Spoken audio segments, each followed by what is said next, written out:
Today, we're going to talk about understanding business strategy and how companies position themselves against others from a competitive standpoint.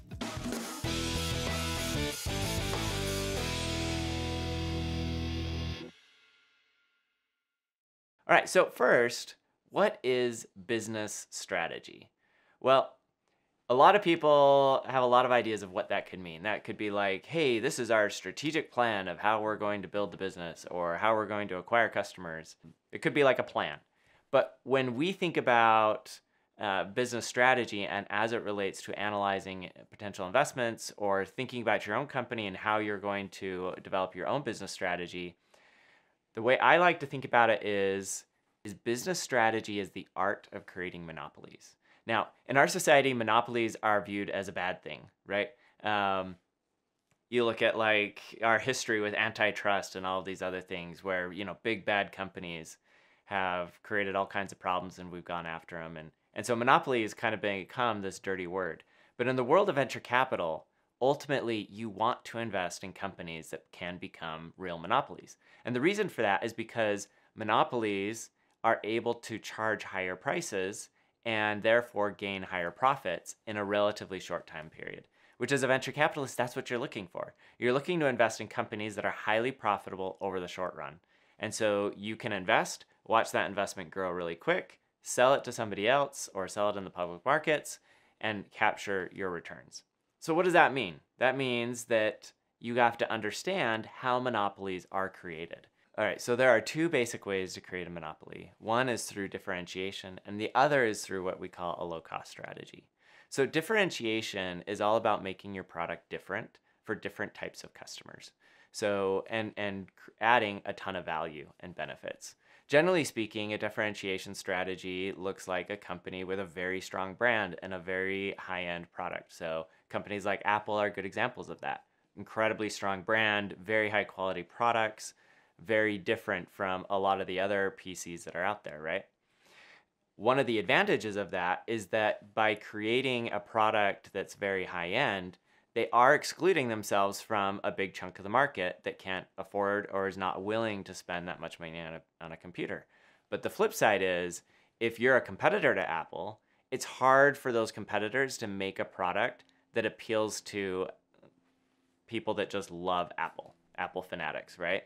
No PC that Microsoft or Lenovo or any of these other companies could make, in many cases, can woo somebody that's a huge Apple fan away.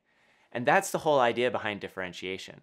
You're creating a product that's different and attracts a different type of customer, knowing full well that you're not going to probably get all the customers. Now, here's how that works from how a company operates. What that means is you've got to provide better, higher quality products. Usually that also means that you're going to have a higher cost structure in order to provide those benefits, right? If you think about in the watch industry, a Rolex is a really nice watch. It's a very expensive watch. It also costs more to make that watch than Timex's, little digital watch you can buy at Walmart. Which brings me to our low-cost strategy. So a low-cost strategy basically says we are going to have the lowest cost of production to produce a good or service. And in that case, there are lots of ways that companies try to achieve a low-cost advantage. It could be that they have manufacturing overseas. It could be that they have a unique access to a resource or technology, or they have massive, massive warehouses and production facilities, so they're able to get massive economies of scale and drive down their cost. Ultimately, that strategy is all about getting to the lowest possible price point from a cost perspective and selling to as many people as you possibly can, rather than trying to segment out certain populations like a differentiation strategy would. Good examples of companies that follow a low-cost strategy would be companies like maybe an H&M, right? Or an IKEA, where they have spent an inordinate amount of time designing their products and how they get shipped and how they get installed and put together and all of those different things to be the lowest possible cost, right? You can buy an IKEA couch that would otherwise cost you several $1,000s for only several $100s.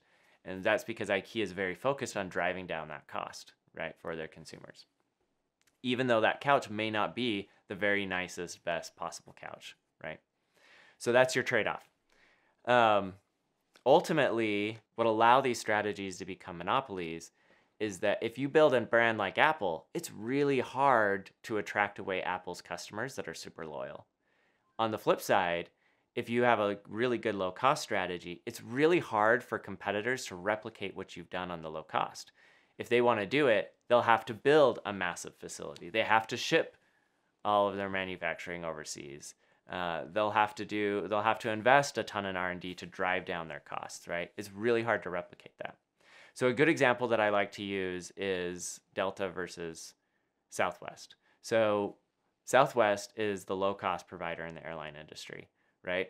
They don't offer meals. They don't offer the ability to book your own seat. They don't advertise online. If you want to book, you have to go to their site. They do everything they can to drive the cost down as low as possible, right?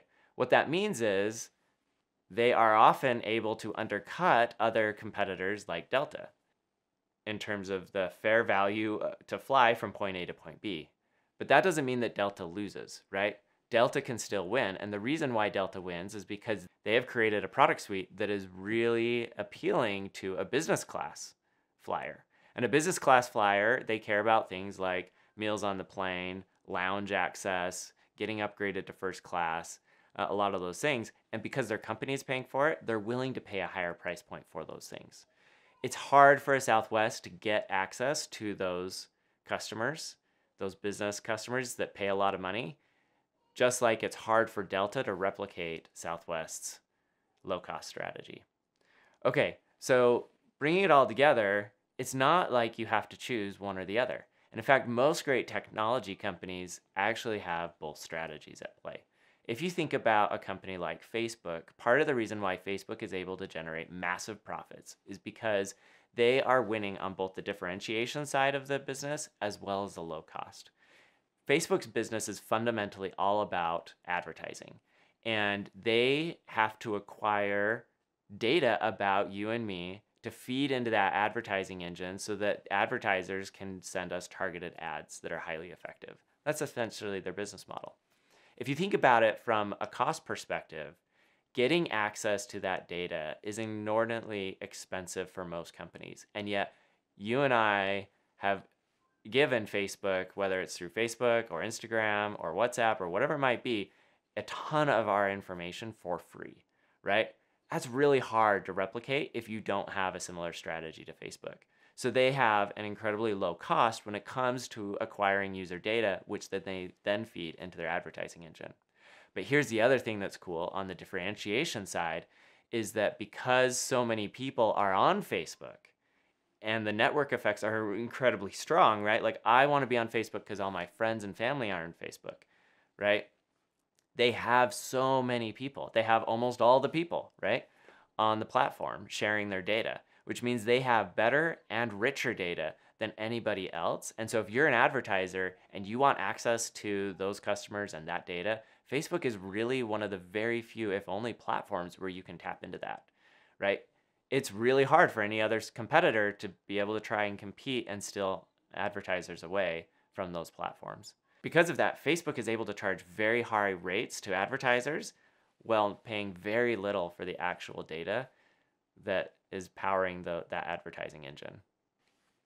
Ultimately, what you're looking for as a venture investor is to understand what are the competitive advantages and this business strategy that a company is pursuing, and to feel confident that if it's a differentiation strategy or it's a low-cost strategy, that it's hard for other companies to replicate what they do. And ideally, you want to look for businesses that have very strong differentiation and very strong low-cost strategies in place, because in those cases, that's where you're going to get the highest profits in the shortest amount of time and drive excellent returns as a VC. Hopefully this was helpful and interesting. If you have questions, throw them in the comments below.